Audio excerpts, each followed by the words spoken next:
বেলাল রাদিয়াল্লাহু তাআলা আনহুকে আযান দিতে বললেন।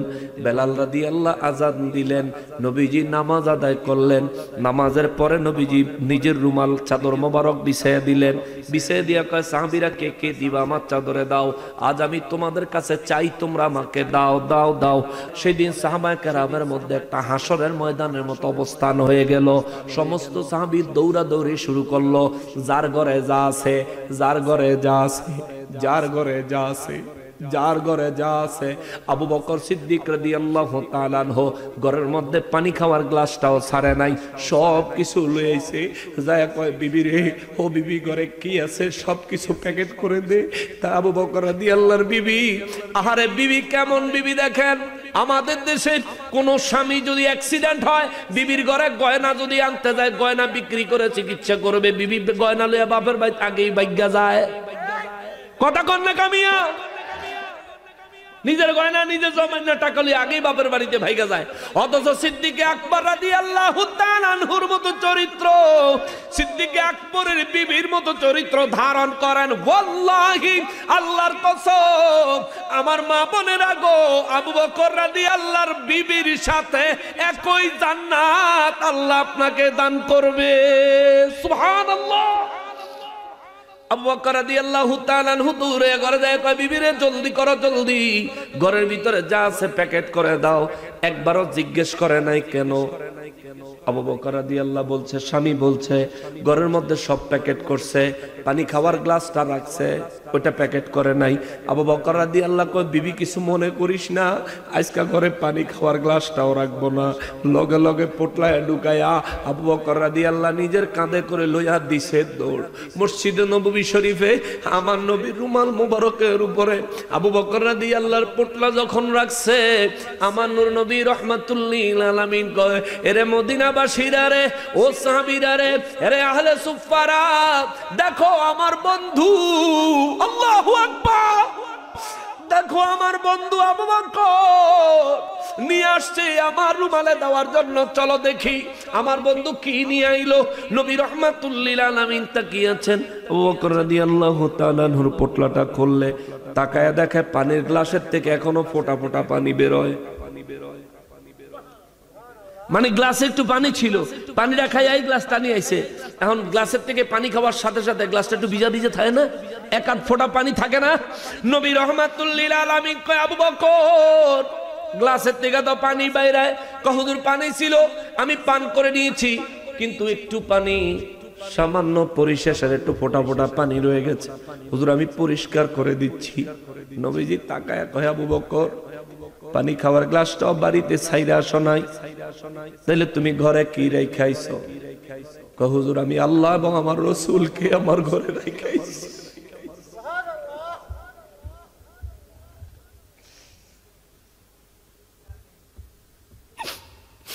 নবী কয়, আবু বকর রে,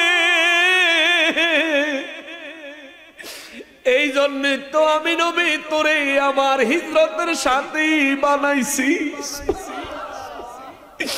এই জন্য আবু বকর রওজা মুবারকে আমার পাশে তোর জন্য জায়গা বানাইছি। দুনিয়ার মানুষ আমারে সালাম দিতে আইলে তোরে সালাম দিব, দুনিয়ার মানুষ আমারে দেখতে আইলে তুই আবু বকর রে দেখুন লাগবো। নবীজি রাহমাতুল লিল আলামিন সেদিন সাহাবায়ে কেরামের মধ্যে একটা হুলস্থুল লেগে গেছে, যার কাছে যা আছে সব নিয়ে আসতেছে নবী রাহমাতুল লিল আলামিনের সামনে। নবীজির একজন সাহাবী, ওই সাহাবীর ঘরে অনেকগুলো মুদ্রা ছিল, মুদ্রা এখন সেনা কাগজের টাকা, তখন তো ছিল স্বর্ণের মুদ্রা, রূপার মুদ্রা, ঠিক না? স্বর্ণের মুদ্রা, রূপার মুদ্রা একসাথে যদি আপনারা 1 লাখ টাকা দেয়, 1 টাকার কয়েন 5 জনেও আলগাইতে পারতেন না। যদি 1 টাকার কয়েন বা 2 টাকার কয়েন বা 5 টাকার কয়েন 1 লক্ষ টাকা একটা বস্তায় ঢুকে দেয়, 5 জনেও আলগাইতে পারতেন না। নবীজির ওই সাহাবী তার ঘরে যত মুদ্রা ছিল সমস্ত মুদ্রা কাঁধে উঠাইয়া, ঠিক মতো হাঁটতে পারে না, কুজু হয়ে যায়, ঘরে যা ছিল সব আইনা নবীজির রুমাল মোবারকে দিয়া দিছে। সুবহানাল্লাহ। নবী কয় কিরে ঘরে আর মুদ্রা আসেনি? কয় জি না ইয়া রাসূলুল্লাহ। নবী কয় সব লইনি, কারণটা কি? কয় জীবনে প্রথমবার দেখেছি রহমাতুল লিল আলামিন নিজের রুমাল, নিজের চাদর মোবারক বিছায়া দিছে, নবীর চাদরে না দিয়া আমার ঘরে মুদ্রা পড়ে থাকবে হুজুর, ওই মুদ্রা আমার লাগবে না, ওই জিন্দেগি আমরা চাই না গো নবী। এই জন্য যা ছিল আপনার রুমাল মোবারকে দেওয়ার জন্য খুঁজে নিয়ে আসছি। আমার নবী রহমাতুল লিল আলামিনের সেই দিন আহ্বানে, সেই দিন নবীজির রুমাল মোবারক পাতার কারণে ওই দিন মদিনার মুসলমানেরা, মদিনা মুনাওয়ারার মানুষেরা এত পরিমাণে কাপড় দিছে পাহাড়ের মতো স্তূপ হয়ে গেছে, এত পরিমাণে খাবার দিছে খাবারের স্তূপ হয়ে গেছে, এত পরিমাণে জিনিসপত্র দিছে জিনিসপত্র বড় পাহাড়ের মতো স্তূপ হয়ে গেছে। সেই দিন নবী রহমাতুল লিল আলামিন মিম্বার মোবারকে দাঁড়ায়া আমার নবীজি এই সূরা হাশরের 18 নম্বর আয়াতে কারিমা নবী তেলাওয়াত করে বলেছেন, ইয়া আইয়ুহাল্লাযীনা আমানুত্তাকুল্লাহা ওয়াল তানজুর নাফসুম মা কদ্দামাত লিগাদ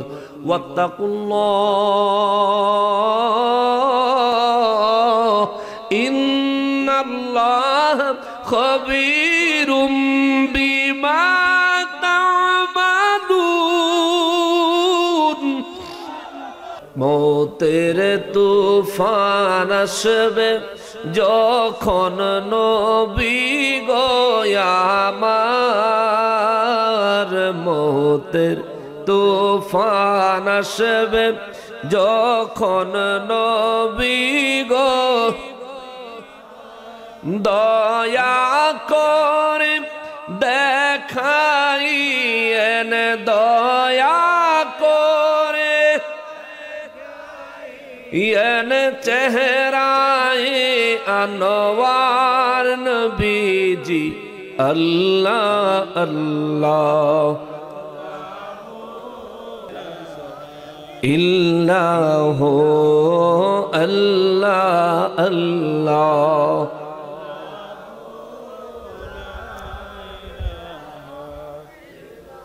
রহমাতাল লিল আলামিন নবী উম্মতের কান্ডার, রহমাতাল আলামিন নবী উম্মতের শাফাআত করে রোজ হাশরে, শাফাআত করে রে উম্মত করবেন পার নবীজি। আল্লাহ আল্লাহ লা ইলাহা হো আল্লাহ আল্লাহ।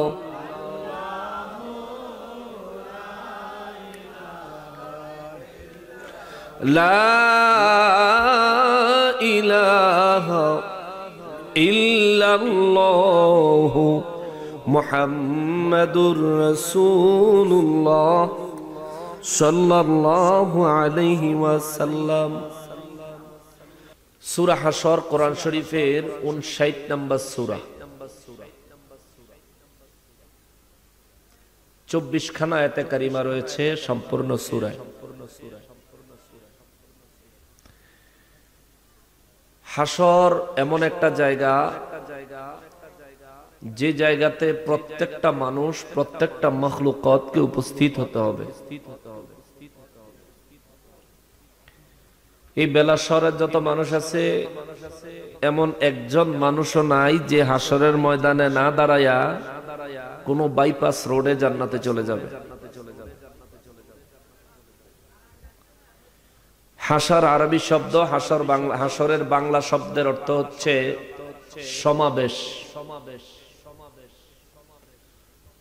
আমরা দুনিয়াতে সমাবেশ বলতে বুঝি অনেক মানুষ যেখানে জমায়েত হয়, এই জায়গাটাকে আমরা সমাবেশ বুঝি, এটা মানুষের সমাবেশ। আর আল্লাহর সমাবেশ হলো 18,000 মাখলুকাত এক জায়গায় সমবেত হবে। জোরে কন্যা সুবহানাল্লাহ। ওই সমাবেশে আমি বক্তা থাকব না, আমিও সেদিন কাঠগড়ার আসামি।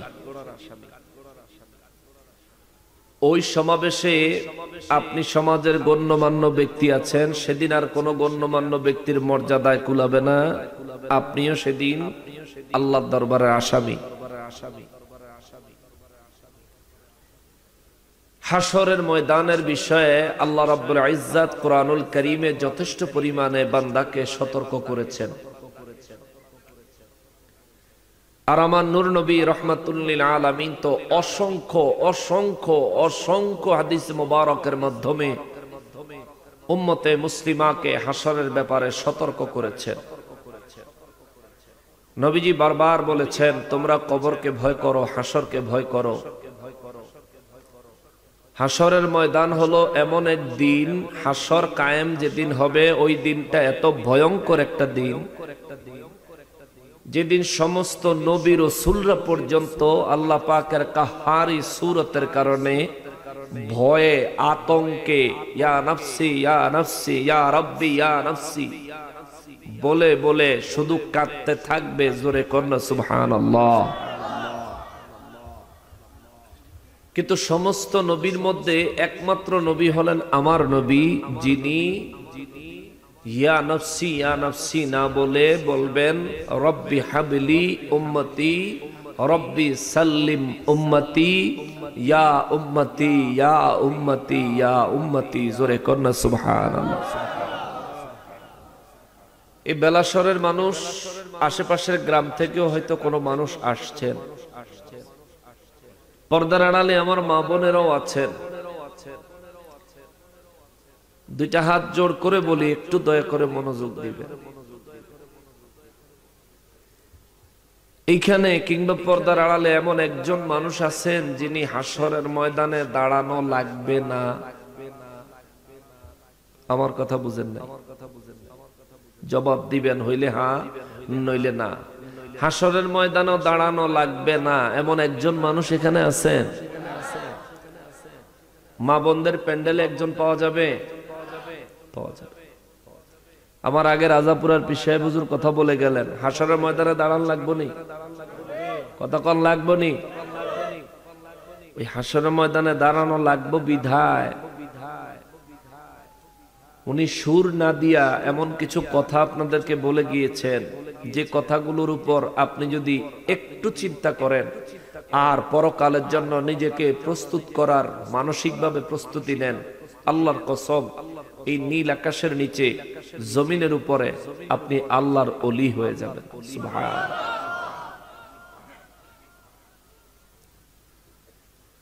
মুসলমানেরা রে, আমার পেয়ারা নবীর উম্মতেরা রে, হায়াতের বহু সময় পার করে দিয়েছেন। মায়ের গর্ভ থেকে জন্মগ্রহণ করার পরেও আল্লাহ আমাদেরকে 10 বছর পর্যন্ত ছাড় দিয়েছেন। মায়ের গর্ভ থেকে জন্মগ্রহণ করার পরে 10 বছর পর্যন্ত আল্লাহ আমাদেরকে ছাড় দিয়েছেন। ছেলেদেরকে মেয়েদেরকে আল্লাহ কোরআনে নির্দেশ দিয়েছেন 7 বছর বয়সে নামাজের তাকিদ দাও, 10 বছর হলে বিছানা আলাদা করে দাও, কঠিন ভাবে নামাজের তাকিদ দাও। কেননা 10 বছর বয়সের পর থেকে আপনার জীবনের নামাজের হিসাব হাশরের ময়দানে দেওয়া লাগবে। 10 বছর বয়সের পর থেকে আজ পর্যন্ত আপনার যত বয়স হয়েছে, যত বছর রমজান মাস গেছে, প্রত্যেক বছরের রোজার হিসাব আপনাকে দিতে হবে। নূর নবী রাহমাতুল লিল আলামিন বলেন, হাশরের ময়দানটা বড় কঠিন একটা ময়দান হবে রে উম্মত। পৃথিবী থেকে 9,30,00,000 মাইল উপর থেকে সূর্য জমিনের দিকে আলো দেয়। আমার নবী রাহমাতুল লিল আলামিন বলেন, সাহাবীরা রে, আমার উম্মতরে জানায়া দিও, ওই যে সূর্যটা জমিনে আলো দেয়, এই সূর্যটা দুনিয়ার আকাশে নয়, এটা চতুর্থ আসমান থেকে জমিনে আলো দেয়। সুবহানাল্লাহ। চতুর্থ আসমান থেকে জমিনের দিকে আলো দেয়। নবীজি রাহমাতুল লিল আলামিন বলেন, সূর্যরে আমার আল্লাহ যখন বানাইছেন বিশাল আকারে বানাইছেন। সাহাবায়ে কেরাম নূর নবী রাহমাতুল লিল আলামিনের কাছে জানতে চায়, নবী গো, ও দয়াল নবীজি, সূর্যটা আল্লাহ বিশাল আকারে বানাইছেন, কিন্তু আমরা জমিন থেকে যখন সূর্যটা দেখি, সূর্যটাকে তখন একটা ফুটবলের মতো দেখা যায়, দুনিয়ার থেকে অনেক ছোট দেখা যায় গো নবী। আমার নবী রাহমাতুল লিল আলামিন বলেন, সাহাবীরা রে, দুনিয়ার থেকে যে সূর্যটা ফুটবলের মতো দেখা যায়, এই সূর্যটার মধ্যে এই যে পৃথিবী, এই রকম 30 লক্ষ পৃথিবী রাখা যাবে। আল্লাহু আকবার। নূর নবী রাহমাতুল লিল আলামিন বলেন, এই পৃথিবীর মতো 30 লক্ষ পৃথিবী সূর্যের ভিতরে রাখা যাবে। সূর্যটা এত বিশাল আকারে আমার আল্লাহ বানাইছেন, জোরে বলেন আল্লাহু আকবার। নবী বলেন, এই সূর্যটা আমার আল্লাহ বানাইছেন 12টা মুখ দিয়া। সুবহানাল্লাহ। কয়টা মুখ? কয়টা? নবীজি রাহমাতুল লিল আলামিন বলেন, এই সূর্যটারে আমার আল্লাহ 12টা মুখ দিয়া বানাইছে। 12টা মুখ দিয়া বানায়া আল্লাহ সূর্যের 11টা মুখে তালা দিয়া রাখছে। একটা মুখ আমার আল্লাহ সূর্যের আসমানের দিকে খুলে দিয়েছেন, জমিনের দিকে নয়।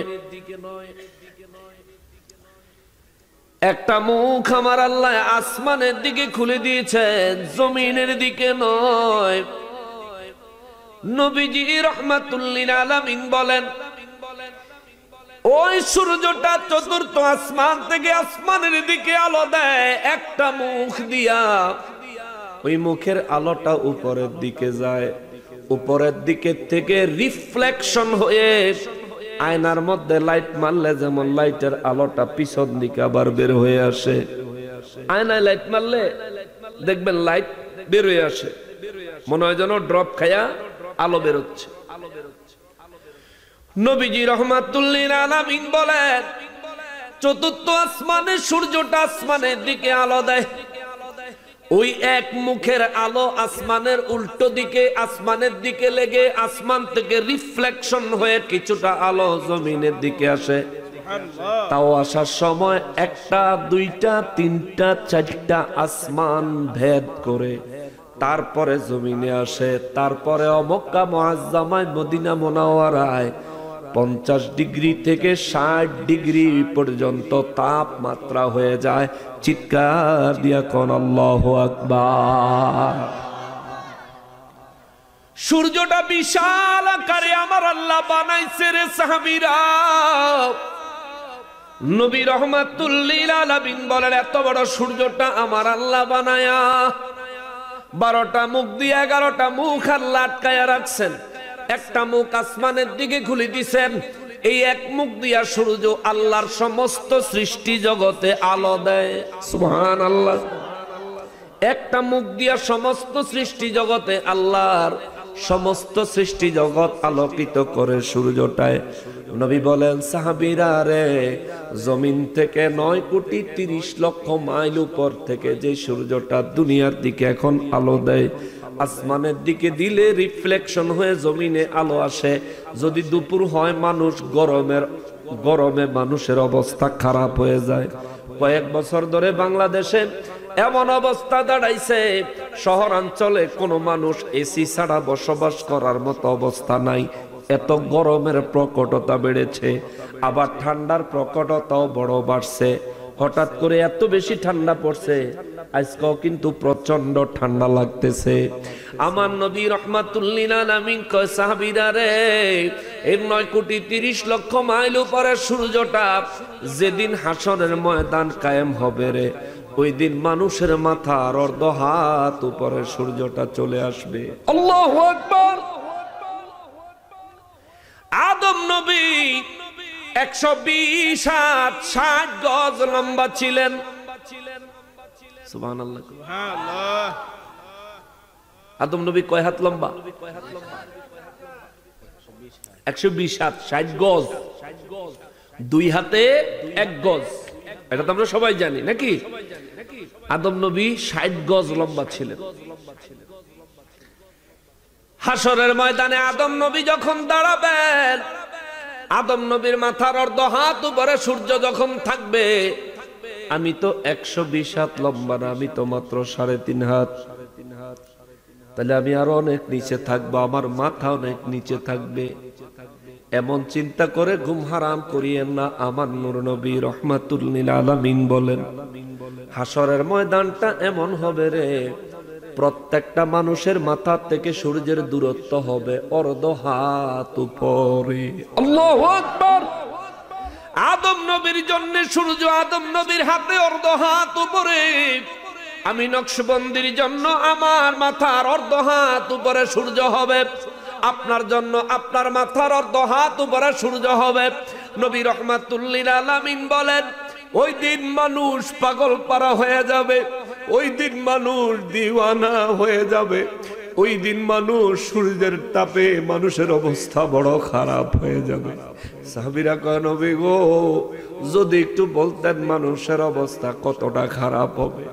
আমার নবী কয়, সাহাবীরা রে, সূর্যটা মাথার অর্ধ হাত উপরে আসার কারণে মানুষের মাথার মগজগুলি গরম ভাতের পানির মতো টকবক টকবক করে ফুটবে।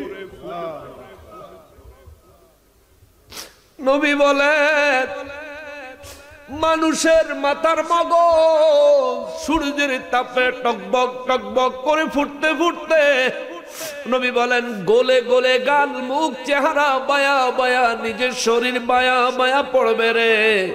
দুনিয়ায় কেউ যদি মাথায় বেশি আঘাত পায় মানুষ মারা যায়, কিন্তু হাসরের ময়দানে তো মৃত্যু নাই, মৃত্যু নাই, মৃত্যু নাই। নবী বলেন, 50,000 বছরের সমান লম্বা একটা দিন ভর সূর্যটা তাপ দিতে থাকবে। সূর্যের তাপে মানুষের মাথার মগজগুলি টকবক টকবক করে ফুটবে।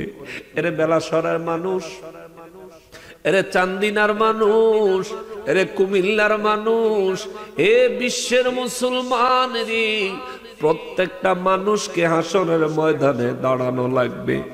প্রত্যেকটা মানুষ এমন কঠিন পরিস্থিতির সম্মুখীন হতে হবে। বিশ্বাস করেন রে বাবা, যুবক হন আর বৃদ্ধ হন, যাই হন না কেন হাসরের ময়দানে দাঁড়ানো লাগবে। নবী রহমাতুল লিল আলামিন বলেন, উম্মত রে, মাথার অর্ধ হাত উপর থেকে সূর্য যখন তাপ দিবে, মানুষের মাথার মগজগুলি টকবক টকবক করে ফুটবে আর গলে গলে নিজের চেহারা বেয়ে বেয়ে পড়বে।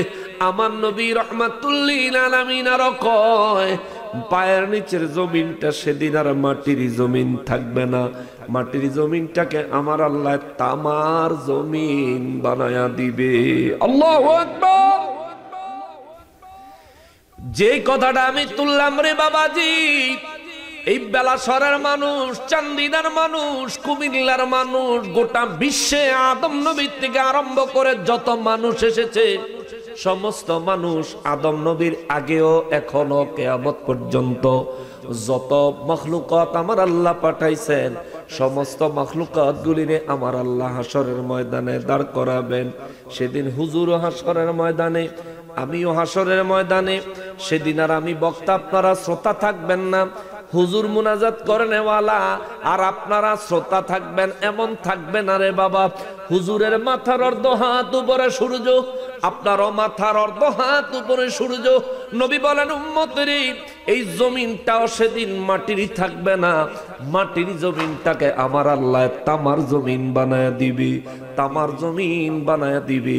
সাহাবায়ে কেরাম রাহমাতুল লিল আলামিন নূর নবীজির কাছে জানতে চায়, নবী গো, ও দয়াল নবীজি, জমিনটারে আমার আল্লাহ তামা বানাবেন কেন? ইচ্ছা করলে তো স্বর্ণেরও বানাইতে পারতেন, ঠিক কিনা বলেন? আল্লাহ কি পারে না? জোরে বলেন, পারে না? আল্লাহ পারে না এমন কোনো বিষয় নাই, আল্লাহ পারে না এমন কোনো ব্যাপার নাই, ঠিক কিনা বলেন? সাহাবায়ে কেরাম বলেন, নবী গো, রব্বুল ইজ্জত জমিনের মাটিটাকে স্বর্ণ কেন বানাবেন না? রূপা কেন বানাবেন না, লোহা কেন বানাবেন না? আমার নূর নবী রহমাতুল লিল আলামিন দুই চক্ষু মোবারকের পানি মোবারক ছেড়ে ছেড়ে আমার দয়াল নবী কা সাহাবীরা রে, লোহা আমার আল্লাহ সৃষ্টি করেছেন, রূপাও আমার আল্লাহ সৃষ্টি করেছেন, স্বর্ণ আমার আল্লাহ সৃষ্টি করেছেন, তামাও আমার আল্লাহ সৃষ্টি করেছেন। তবে শোনো, জমিন আল্লাহ তামা বানাবেন, লোহা বানাবেন না, স্বর্ণ রূপাও বানাবেন না। তার কারণ হলো লোহা গরম হতে দেরি হয়, রূপা গরম হতে দেরি হয়, স্বর্ণ গরম হতে দেরি হয়। আর আমার নবী বলেন তামা গরম হইতে দেরি হয় না রে, অতি দ্রুত তামা গরম হয়ে যায়। আল্লাহু আকবার। নবী বলেন হাসরের ময়দানটা আমার আল্লাহ কায়েম করে মাথার অর্ধ হাত উপরে যখন সূর্য লাগায় দিবে, সূর্যের 12টা মুখ সেদিন হাসরবাসীর দিকে আল্লাহ ঘুরাইয়া দিবে। একটা মুখ না রে বাবা, 12টা মুখ আমার আল্লাহ ঘুরাইয়া দিবে। একটা মুখ যদি আসমান থেকে জমিনের দিকে তাপ দেয়, আল্লাহর কসম এই জমিনে একটা গাছের পাতাও থাকতো না, জ্বলে যাইব। এখন যদি ওই সূর্যটা ওই একটা মুখ আসমানের দিক থেকে যদি খালি জমিনের দিকে ঘুরাইয়া দেয়, এই জমিনে মানুষ তো দূরে থাক, পশু পাখি তো দূরে থাক, একটা গাছের লতা পাতাও থাকবে না, জ্বলে ছাই হয়ে যাবে। একটা মুখের এত পাওয়ার, 9,30,00,000 মাইল উপর থেকে যদি এত পাওয়ার হয়, 12টা মুখ সোজা করে মাথার অর্ধ হাত উপরে যখন খুলে দিবে রে, অবস্থার অবস্থা থাকতো না, মুসিবতের কোনো শেষ থাকতো না রে বাবা। এর বেলাসরের যুবক বাঁচতে পারবি না রে যুবক, বাঁচতে পারবা না। জেনারেল শিক্ষিত হইতে পারো, ইঞ্জিনিয়ার ডাক্তার হইতে পারো, অনেক বেশি বুদ্ধি সম্পন্ন হতে পারো, কিন্তু আল্লাহর কসম সেদিন সবাই এক। ডাক্তারের অবস্থা যা, ইঞ্জিনিয়ারের অবস্থা তা, আলেমের অবস্থা যা, জাহেলের অবস্থা তা। আল্লাহর সেদিন ওই কঠিন মুহূর্ত দেখে বেঁচে ফিরার কোন পথ পদ্ধতি পাবি না রে মুসলমান। নবী বলেন ওই দিনটারে ভয় করো। মাথার অর্ধ হাত উপরে আমার আল্লাহ সূর্যটারে উঠাইয়া 12টা মুখ খুলে মানুষের মাথার দিকে যখন তাপ দিতে দিবে রে, মাটির জমিনটা আল্লাহ তামা বানায় দিবে, যাতে সূর্যের তাপে অতি দ্রুত জমিনটা গরম হতে পারে, তামাটা যাতে গরম হতে পারে। ওইদিকে মাথার মগজ গলে টকবক করে ফুটে, গাল মুখ বায়া বায়া পড়ে। এইদিকে নবী কয় জমিনে যে পা রাখবে তারও উপায় নাই রে। মাথার অর্ধ হাত উপরে সূর্য জমিন থেকে লাফ দিয়া যে 1 সেকেন্ড জমিন থেকে নিজের পাওটাকে গরম তাপ থেকে রক্ষা করবে, সেই সুযোগও নাই। কারণ মাথার অর্ধ হাত উপরে একটু লাফ দিলে সূর্যের সাথে মাথা লেগে যাবে। নবী বলেন উম্মত রে, ওই দিনটারে ভয় করো, ওই দিনটারে ভয় করো। ওই দিনের নাম দিছে আমার আল্লাহ হাসর।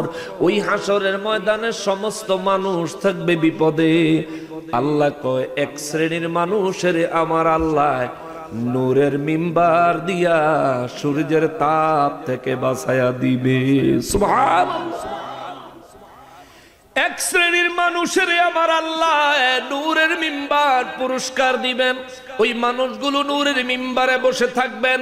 নবী বলেন ওই মানুষগুলারে সূর্যের তাপে পাবে না, ওই মানুষগুলারে জমিনের তামার গরমে পাবে না, ওই মানুষগুলারে আমার আল্লাহর আরশে আজিমের ছায়ায় জায়গা করে দেওয়া হবে। আল্লাহু আকবার। সাহাবায়ে কেরাম বলেন নবী গো নবী, হাসরের ময়দানে এত কঠিন, এত মুসিবতের ময়দানে এই মানুষগুলো কারা?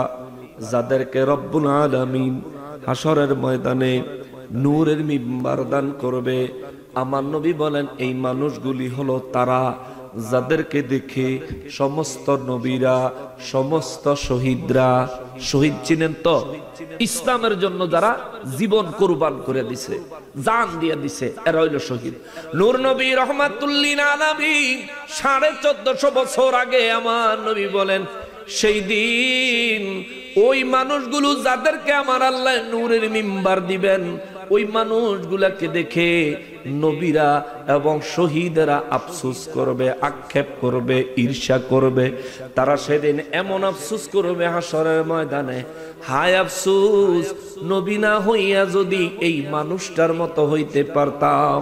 সুবহানাল্লাহ। নবীদের মর্যাদা কম না বেশি? জোরে বলেন, কম না বেশি? নবী বলেন, নবীরাও আক্ষেপ করবে, হায় মালিক, নবী না হইয়া যদি এই মানুষটার মতো হইতাম, আজ আমার জিন্দেগি ধন্য হইয়া যাইতো।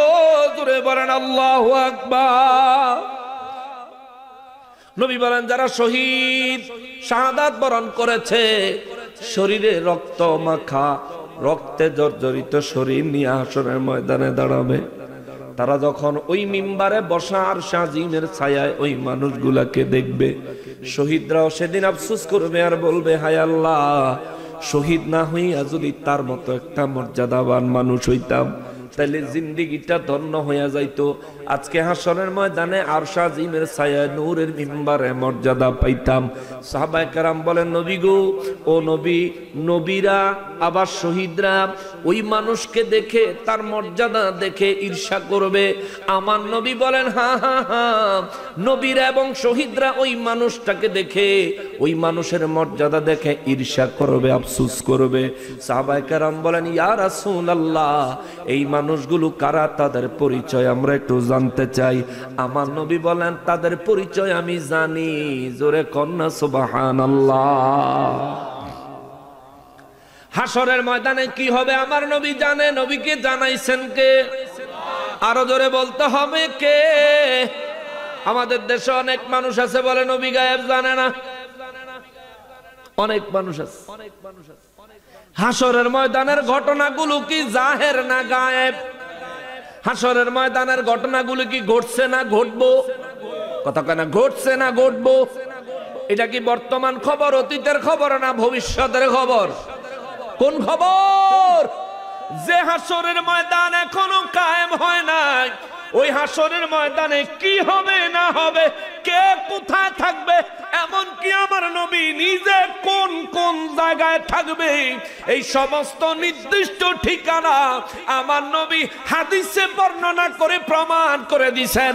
আল্লাহ গায়েবের ইলম আমার নবীকে জানায়, আমার নবী গায়েবের ইলম জানে।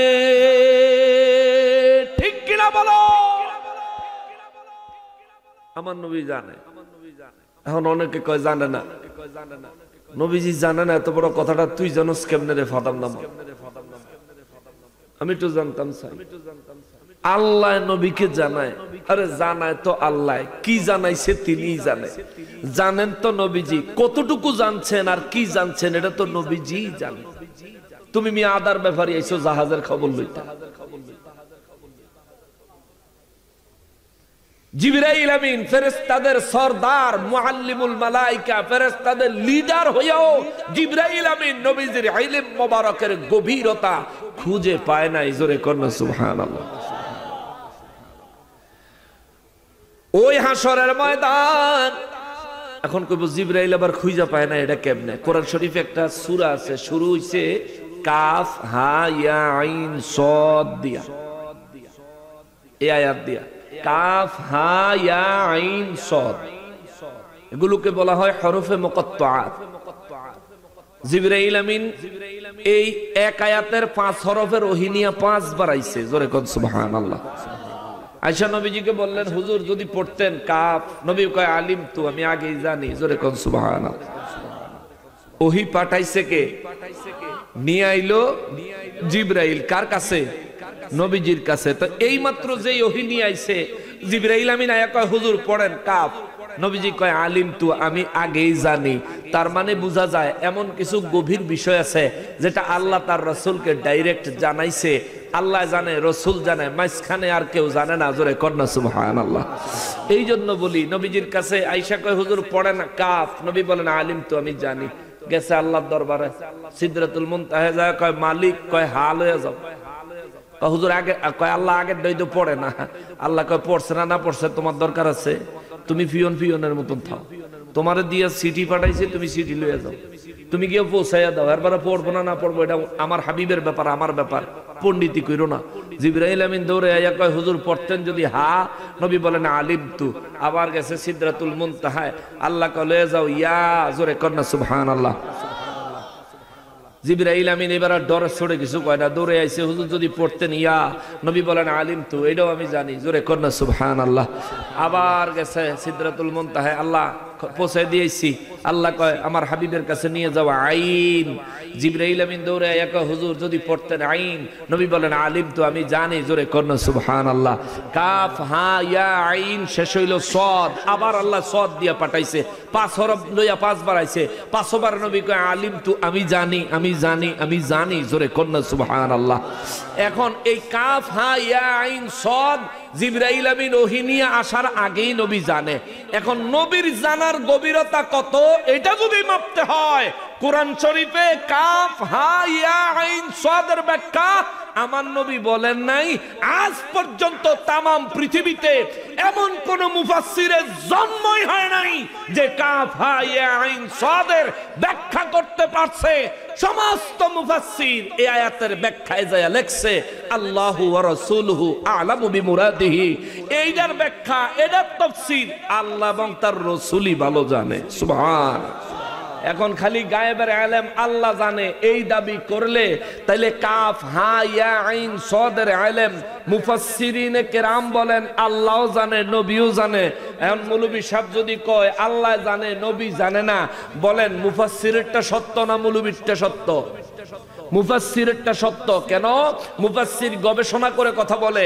তারপরেও কেউ যদি মুফাসসিরিনে কেরামের বিরুদ্ধে যায় বলতে চায় আল্লাহ জানে নবী জানে না, আমি তারে বলবো কাফ হা ইয়া আইন সদের ব্যাখ্যা কি আইয়া আমার দিয়ে যাও।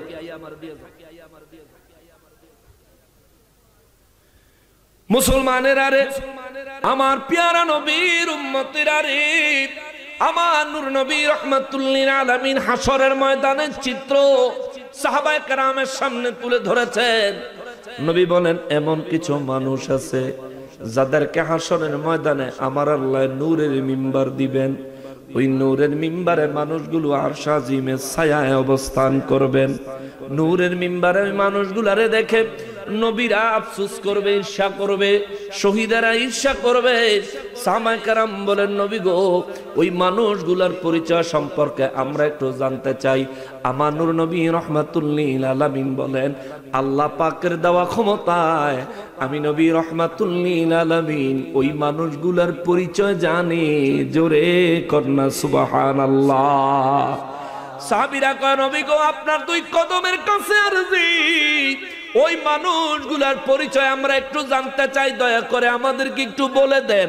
আমার নবী রাহমাতুল লিল আলামিন কয় সাহাবীরা রে, ওই মানুষগুলার পরিচয় যদি আমি নবী বলে দেই তোমরা কি করবা? কি করবা আগে আমাকে বলো। সাহাবায়ে কেরাম বলেন হুজুর যাদেরকে দেখে হাসরের ময়দানে নবী এবং শহীদরা ঈর্ষা করবে, আফসোস করবে, ওই মানুষগুলার খবর যদি আমরা পাই, আমরা যদি আমাদের জীবদ্দশায় এমন কোন মানুষ পাই, হুজুর আমরা আপনার সাহাবী হইয়া, সাহাবী রাসূল হইয়া আল্লাহর রাসূল রাহমাতুল লিল আলামিনের কাছে ওয়াদা করতেছি ওই মানুষটারে পাইলে আমরা জান প্রাণ দিয়া ভালোবাসবো। জোরে কন্যা সুবহানাল্লাহ। ওই মানুষটারে ভালোবাসতে চায় সাহাবীরা। নবীজি রাহমাতুল লিল আলামিন একটা মুচকি হাসি দিলেন, খুশি হয়ে গেলেন। সুবহানাল্লাহ। তার মানে ওই ধরনের মানুষগুলারে সাহাবীরা ভালোবাসুক, এটা আমার নবী চায়। যদি নবী না চাইতেন তাইলে বলতো খবরদার তাদের দ্বারে কাছেও দেওয়া যাবে না।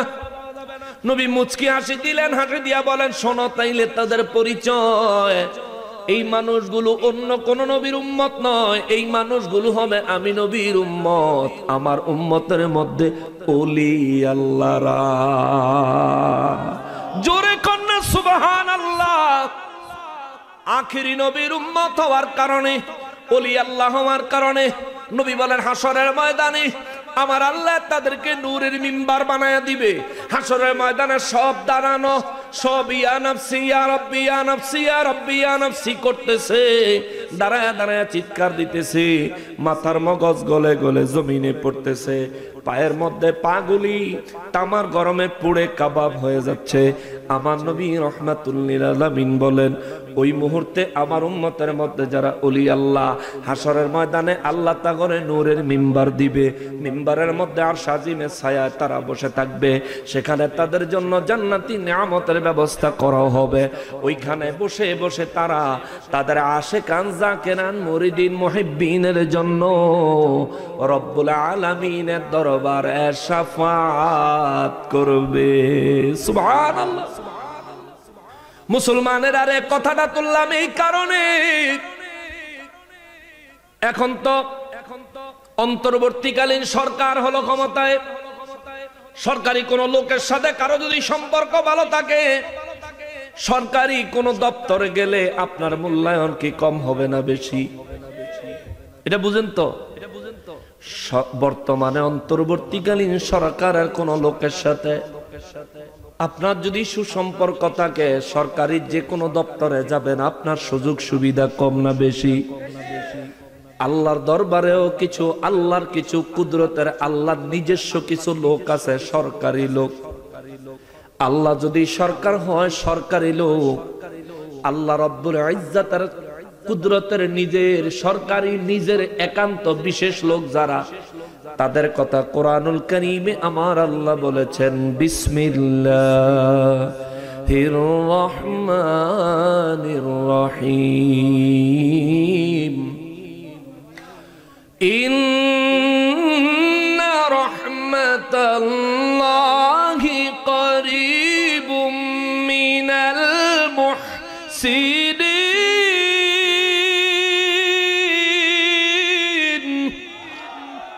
রব্বুল ইজ্জাত কুরআনুল কারীমের মধ্যে বলেন, নিশ্চয়ই নিশ্চয়ই আমি আল্লাহর রহমত আমার মুহসিন বান্দাদের কাছে, আমার ওলি আল্লাহদের কাছে। সূরা ইউনূসে আল্লাহ বলেন, আলা ইন্না আউলিয়া আল্লাহি লা খাউফুন আলাইহিম ওয়ালা হুম ইয়াহজানুন। আমার ওলি যারা হয়েছে, আমার মুহসিন যারা হয়েছে, দুনিয়ার জমিনে তাদের কোনো চিন্তা নাই, দুনিয়ার জমিনে তাদের কোনো ভয় নাই, মরণে তাদের কোনো ভয় নাই, কোনো চিন্তা নাই, কবরে তাদের কোনো ভয় নাই, কোনো চিন্তা নাই, হাসরে তাদের কোনো ভয় নাই, কোনো চিন্তা নাই। ও মুসলমান, মুসলমানেরে, দুনিয়ায় সরকারি দলের লোকের সাথে সুসম্পর্ক থাকলে সরকারি দপ্তরে সুযোগ সুবিধা ভালো পাওয়া যায়। 1000 মানুষের ভিতরে যদি আপনাকে আপনার নেতা কিংবা সরকারি পরিচিত লোকটা যদি আপনারে দেখে, নাম ধরে ডাক দিবে, কাছে নিয়ে আসবে, সুযোগ সুবিধা আপনাকে দিবে। আমার রব্বুল ইজ্জাতের হাবিব রাহমাতুল লিল আলামিন বলেন, দুনিয়ায় আমার পর ওলি আল্লাহদের সাথে দুনিয়ায় আমার উম্মতের মধ্যে যারা সুসম্পর্ক রাখবে, ওই উম্মত গুলারে হাসরের ময়দানে আর শাজিমের ছায়ায় নূরের মিম্বারে বসে বসে আমার উম্মত আল্লাহর ওলিরা তাদেরকে ডেকে ডেকে কাছে নিয়ে আসবে, তাদের জন্য আল্লাহর দরবারে সুপারিশ করবে। ওলি আল্লাহর খাতিরে গুনাহগারের গুনার দিকে না তাকায়া আমার আল্লাহ জান্নাত দিয়ে দিবে। আল্লাহু আকবার। ওই হাসরের ময়দানে নাজাত পাওয়ার জন্য সর্বপ্রথম ওলি আল্লাহদের সঙ্গ দরকার, ওলি আল্লাহদের সোহবত দরকার। এই জন্য আল্লাহ বলেন, ওয়াকুনু মা'আস সাদিকিন, সৎ লোকদের, নেক লোকদের সঙ্গ তোমরা লাভ করো। এটা আমার আল্লাহর নির্দেশ, আমার আল্লাহর নির্দেশ, আমার আল্লাহর নির্দেশ। কুরআনুল কারীমে আল্লাহ তাআলা বলেছেন, আবার আল্লাহ বলেন ওয়াবতাগু ইলাইহিল ওয়াসিলা, তোমরা উসিলা তালাশ করো। কেননা আমি আল্লাহ ইচ্ছা করলে তোমাদেরকে ক্ষমা করে দিতে পারি, কিন্তু ক্ষমা করব না তোমরা যতক্ষণ পর্যন্ত যত উপযুক্ত উসিলা আমার দরবারে উপস্থিত করতে না পারো, ও যতক্ষণ পর্যন্ত যত উপযুক্ত উসিলা তোমরা ধারণ করতে না পারো, ততক্ষণ পর্যন্ত আমি আল্লাহ তোমাদেরকে ক্ষমা করব না। সাহাবায়ে কেরাম বলেন নবী গো কেন, কারণটা কি? আমার নবী বলেন কারণ হলো আমার রব্বুল ইজ্জত জান্নাত বানাইছেন, আমার আল্লাহ জাহান্নাম বানাইছেন, আমার আল্লাহ উম্মত বা আমার আল্লাহ বান্দা বানাইছেন। আদম নবীর আল্লাহ জান্নাত থেকে ডাইরেক্ট পৃথিবীতে পাঠাইছেন, কিন্তু পৃথিবীর থেকে আদম নবীর আল্লাহ ডাইরেক্ট জান্নাতে নেয় নাই। দুনিয়ার মানুষগুলা রে, ও দুনিয়ার মানুষ, আমাদের প্রত্যেকের পিতৃপুরুষের ঠিকানা হলো জান্নাত, আমাদের প্রত্যেকের গন্তব্যস্থল হলো জান্নাত, আমাদের প্রত্যেকের আসল বাড়ি হলো জান্নাত। আমার নূর নবী রাহমাতুল্লিল আলামিন বলেন আল্লাহ যদি ইচ্ছা করতো বান্দারে দুনিয়া থেকে টেনে টেনে জান্নাতে ঢুকে দিতে পারতেন, কিন্তু আল্লাহ তা না করে মউত দিছেন উসিলা। মউত হলো কবরে যাওয়ার উসিলা, কবর হলো হাসরে যাওয়ার উসিলা, হাসর হলো মিজানের কাছে টেনে নিয়ে যাওয়ার উসিলা, মিজান হলো আমি নবীজির সুপারিশ পাওয়ার উসিলা, আমি নবীর সুপারিশ হলো পুলসিরাত পার হওয়ার উসিলা, আমি নবীর সুপারিশ হলো গুনাহ মাফ হওয়ার উসিলা, আমি নবীর মহব্বত হলো ইমানদার হওয়ার উসিলা, আমি নবীর সুপারিশ পাইয়া মহব্বত লইয়া হাসরের ময়দান থেকে মিজানের কাছে, মিজান থেকে পুলসিরাতের কাছে যাইয়া যারা পুলসিরাতটা পার হতে পারবে রে, আমার আল্লাহ তাদেরকে জান্নাত দান করে দিবে। সুবহানাল্লাহ।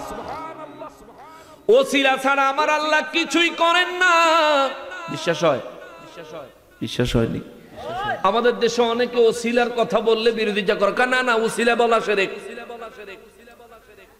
ওসিলা বলা বলে শিরক। যুবক ভাইরা রে, আল্লাহর রাস্তায় কথা কষ্ট না।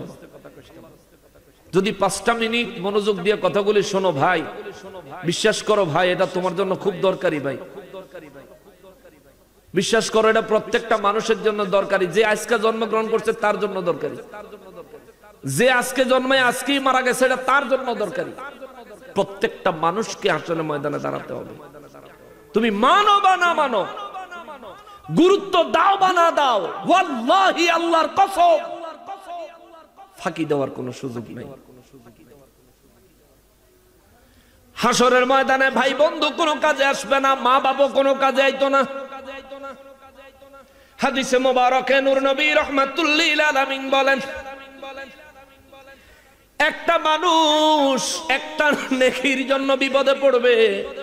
কয়টা? মাত্র এক নেকি। মিজানের কাছে তার নেক আর গুনাহ যখন ওজন করবে, আমার নূর নবী রাহমাতুল্লিল আলামিন বলেন তার একটা নেক হলে নেকের পাল্লাটা ভারী হয়ে যাইতো। মোটামুটি গুনাহ আর নেক পাশাপাশি এক রকম হয়ে গেছে, গুনার ওজন নেকের ওজন প্রায় সমান সমান হয়ে গেছে। নবী বলেন রব্বুল ইজ্জত কুদরতি ভাবে ডাক দিয়া বলবে বান্দারে, ও বান্দা তোর নেক আর গুনাহ সমান সমান, যদি একটা নেক আনতে পারো তুই জান্নাতি। সুবহানাল্লাহ।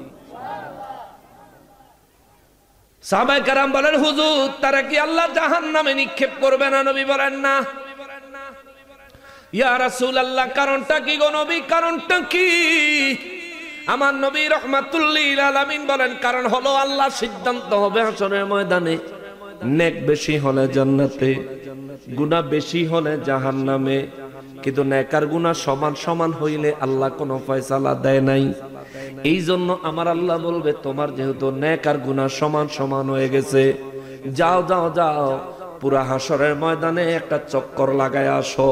কেউ যদি তোমার একটা নেকি দেয়, কারো কাছ থেকে যদি একটা নেকি তুমি নিয়ে আসতে পারো, আমি রব্বুল আলামিন তোমারে আজকে জান্নাত ফয়সালা দিয়ে দিব। সুবহানাল্লাহ। এ মুসলমান একটা বার চিন্তা করেন রে বাবা, একটা বার চিন্তা করে দেখেন বেলাসুরের মানুষ হাসরের ময়দানে যখন এক নেকির জন্য যদি আপনি বিপদে পড়ে যান, হাসরের ময়দানে সেদিন আপনার মনের অবস্থা কেমন হবে?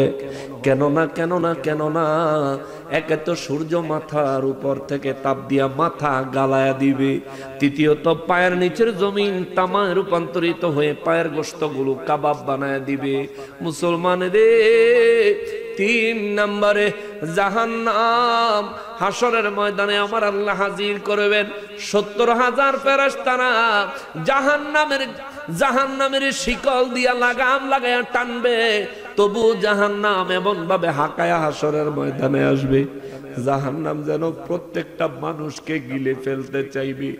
আমার নবী রহমাতুল লিল আলামিন বলেন, উপরে সূর্যের তাপ, জমিনে হচ্ছে তামার তাপে, শরীরের অবস্থা জানের অবস্থা শেষ, এর মধ্যে আবার সামনে জাহান্নাম দেখে ভয়ে বড় কাতর অবস্থা, ভয়ে বড় কাতর অবস্থা। নবী বলেন ভয়ে বড় কাতর অবস্থা। ওই মুসিবতের সময় সবাই চিন্তায় থাকবে, মালিক আমার জানি কি হয় রে, মালিক আমার জানি কি হয়। নূর নবী রাহমাতুল লিল আলামিন বলেন, ওই মুসিবতের দিনে আল্লাহর এক বান্দাকে আমার আল্লাহ বলবে, তুমি গোটা হাসরের ময়দান ঘুরে যদি একটা নেক নিয়ে আসতে পারো, আমি আল্লাহ তোমারে জান্নাত দান করে দিব। ও মুসলমান, আমি জানি না সেদিন ওই পরিণতি আমার হবে কিনা। আমার যদি ওই পরিণতি হয়, উপায় থাকবে না রে বাবা, কোনো উপায় থাকবে না। আপনার যদি ওই পরিণতি হয়, উপায় থাকতো না। তবে এই পরিণতি হবে কিনা নিজের জীবনের আমলের হিসাব মিলান।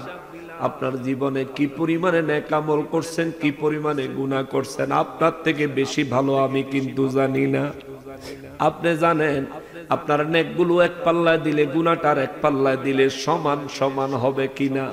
আপনি ভালো জানেন আপনার জীবনের নেক আমল গুনাহের চাইতে পরিমাণে বেশি হবে কিনা। ও মুসলমানের জন্য নিজেরে তৈয়ার করেন রে বাবা, নিজেরে তৈয়ার করেন। এই দুনিয়ায় আসা সিরিয়াল আছে রে বাবা, যাওয়ার কোনো সিরিয়াল নাই। যেদিন এই দুনিয়ায় আপনি মায়ের গর্ভ থেকে আগমন করেছেন, জন্মগ্রহণ করেছেন, ওই দিন আপনার বয়স, দুনিয়ার হায়াতের বয়স একদিন। যেদিন আপনার বাবাই আপনার দাদির গর্ভ থেকে জমিনে আগমন করেছে, জন্মগ্রহণ করেছে, ওই দিন আপনার বাবারও জন্মের তারিখ, ওই দিন দুনিয়ার বয়স আপনার বাবারও একদিন। যেদিন আপনার দাদায়, আপনার বড় আম্মা জান আপনার দাদার মায়ের গর্ভ থেকে জমিনে এসেছেন, ওই দিন আপনার দাদারও দুনিয়ার বয়স ছিল একদিন। কিন্তু আপনার দাদার মৃত্যুর দিনে আপনার দাদার বয়স, আপনার বাবার মৃত্যুর দিনে আপনার বয়স, আর আপনার মৃত্যুর দিনে আপনার বয়স এক হবে না, এক হবে না, এক হবে না, এক হবে না। দুনিয়ায় আসার সিরিয়াল আছে, যাওয়ার কোনো সিরিয়াল নাই। দুনিয়ায় মানুষ আসলে ডাক্তারেরা যন্ত্রের মাধ্যমে এখন বলতে পারে অমুক মাসের অমুক তারিখ, 1 সপ্তাহ আগে পরে সন্তানটা দুনিয়ায় আসবে। কিন্তু এই মানুষটা কবে মারা যাবে দুনিয়ার কোনো মানুষ বলতে পারে না। কতদিন বেঁচে থাকবে দুনিয়ার কোনো ডাক্তার সিকিউরিটি গ্যারান্টি দিতে পারে না। নবী রাহমাতুল লিল আলামিন বলেন, মানুষের আরে উম্মতের রে উম্মত, মৌতের কথা চিন্তা কর, মৌতুর ঘাড়ের সাহারগের চাইতে আরো কাছে। আল্লাহু আকবার। মৃত্যু তোর ঘাড়ের সাহারগের চাইতে আরো কাছে। আমার কথা যুবক ভাইয়েরা মোটরসাইকেল চালায়, মাঝে মধ্যে ফেসবুকে দেখা যায় বন্ধু নিয়ে মোটরসাইকেলে ঘুরতে গেছে, যাওয়ার পথে বা আসার পথে রাস্তায় লাশ হয়ে পড়ে আছে। শুরু হয়ে গেল পরপারের যাত্রা, শুরু হয়ে গেল পরপারের হিসাব। বাজার করা শেষ, দুনিয়ায় আসছি বাজার করতে, অর্থাৎ নেক আমল করতে। নেক আমল করা, গুনাহ কামাই করার দিন শেষ। নিঃশ্বাস ছেড়েছেন, আবার নেওয়ার ক্ষমতা যদি আল্লাহ না দেয়, হিসাব আরম্ভ হয়ে গেছে। এ মুসলমান, নবী রাহমাতুল লিল আলামিনের জন্য বলেন, উম্মতরে মৌতের কথা স্মরণ কর। যদি তোর অন্তরে মৃত্যুর কথা স্মরণ না হয়, মৃত্যুর ব্যাপারে তোর অন্তরে যদি ভয় না হয়, নবী বলেন উম্মত ফাঁকে ফাঁকে তুমি কবরস্থানে চলে যাও। কবরস্থানে যায় তুমি দেখো তোমার এলাকা তোমারই কত আত্মীয় স্বজন কবরস্থানে শুয়ে আছে, তুমিও যে কোনো একদিন কোনো না কোনো জায়গায় কবরস্থ হয়ে যাইবা। তোমাদের এলাকার কবরস্থানে গিয়ে দেখো এই কবরস্থানের মধ্যে কত বিত্তশালী, ক্ষমতাশালী, পাওয়ারফুল, শক্তিশালী মানুষ আছে। আজ যাদের অস্তিত্ব নাই তাদের কবরের আশেপাশে দিয়ে বিড়াল চলে, কুকুর চলে, তারাইবার ক্ষমতাও আল্লাহ তারা দেয় নাই। দুনিয়ার পাওয়ার গেল কই? আমার নবী রাহমাতুল লিল আলামিন বলেন, উম্মত যদি কবরের ভয়টা অন্তরে না আসে রে, হাসরের ভয়টা অন্তত করো। কেননা হাসরের ময়দানে এমন হবে, একজন বান্দা একটা নেকির জন্য বিপদে পড়লে আল্লাহ তারে সুযোগ দিবে গোটা হাসরের ময়দানটা তুমি ঘুরে দেখো। কেউ যদি তোমারে একটা নেকি দেয়, তুমি একটা নেকি লইয়া তুমি হাসরের ময়দান থেকে ফিরে আসো, আমি আল্লাহ তোমারে জান্নাত দিব। ততক্ষণ পর্যন্ত তোমার ফয়সালা আমি আল্লাহ হোল্ডিং করে রাখলাম, তোমার ফয়সালা আমি আল্লাহ দিলাম না, ফয়সালাটা আটকায়া রাখলাম। নূর নবী রাহমাতুল লিল আলামিন বলেন, আমার এই উম্মতটা, এই বান্দাটা হাসরের ময়দানে পাগলের মতো ছুটতে থাকবে, পাগলের মতো ছুটতে ছুটতে রে 120 কাতার মানুষের মধ্যে প্রত্যেকটা মানুষ যাদেরকে সে চিনে, নবী বলেন প্রত্যেকটা মানুষের কাছে হাতে ধরবে, পায়ে পড়বে, ও ভাই, ও চাচা, ও মুরব্বী, ও এলাকার মানুষ, এরে বন্ধু আমার একটা নেকি দে রে বন্ধু, একটা নেকি দে। যদি একটা নেকি পাই আজকে বাইচা যাবো, নাইলে উপায় থাকতো না রে বন্ধু। বন্ধু হাতটা ছাড়াইয়া দিয়া কইব, কে কার বন্ধু নিজের চিন্তায় বাঁচি না। অন্যদিকে দেখো নবী বলেন, এই উম্মতটাই পাগলটা খুঁজতে খুঁজতে খুঁজতে খুঁজতে হাসরের ময়দানে তার মাকে পেয়ে যাবে। সুবহানাল্লাহ।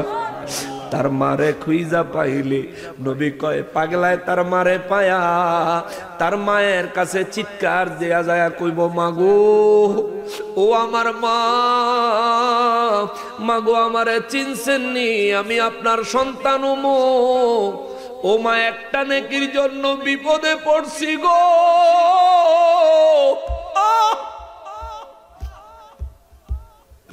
মাগো একটা নেকির জন্য বিপদে পড়ছি।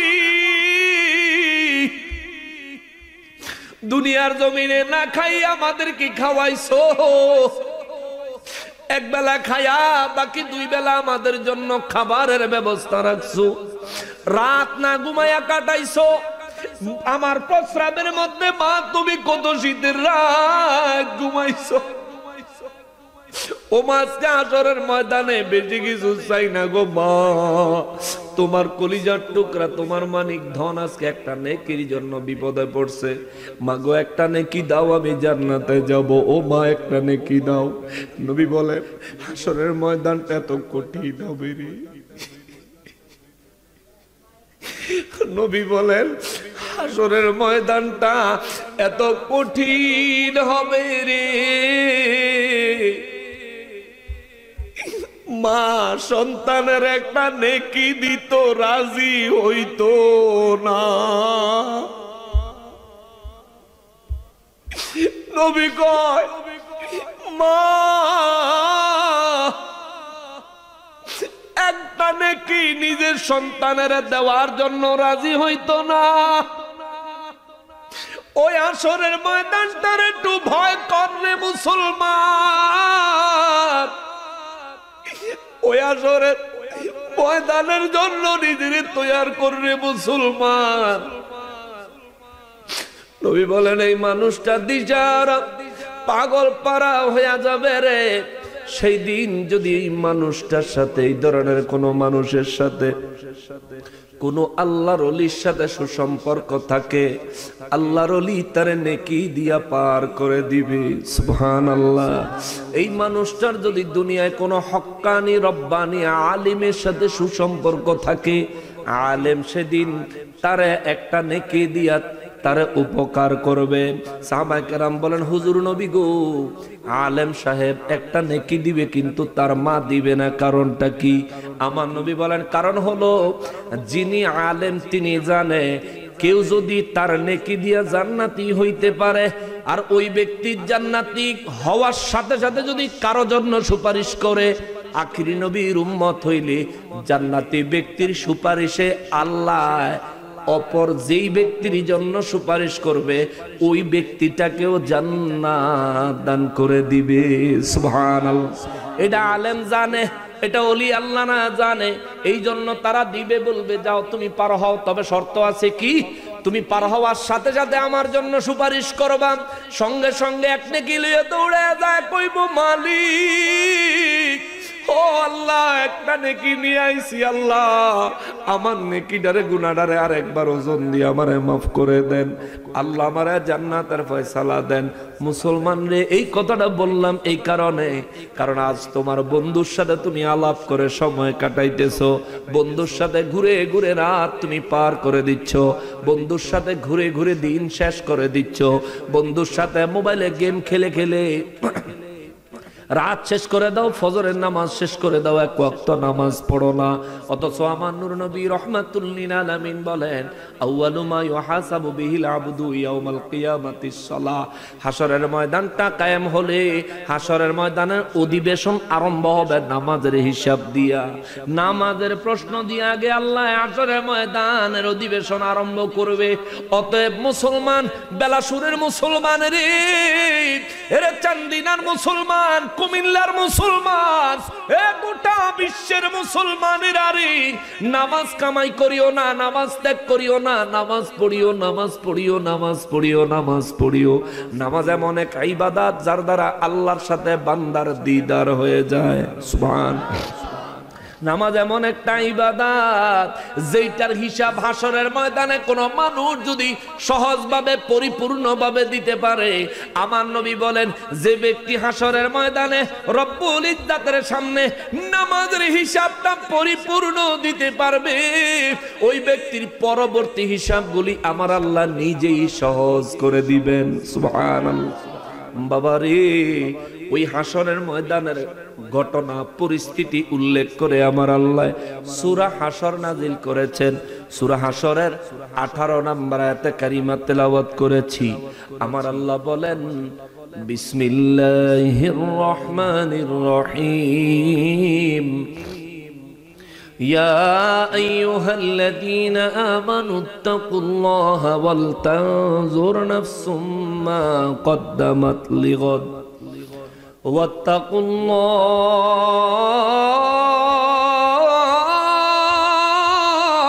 ওয়াত্তাকুল্লাহ ইন্নাল্লাহা খাবীরুম বিমা তা'মালুন।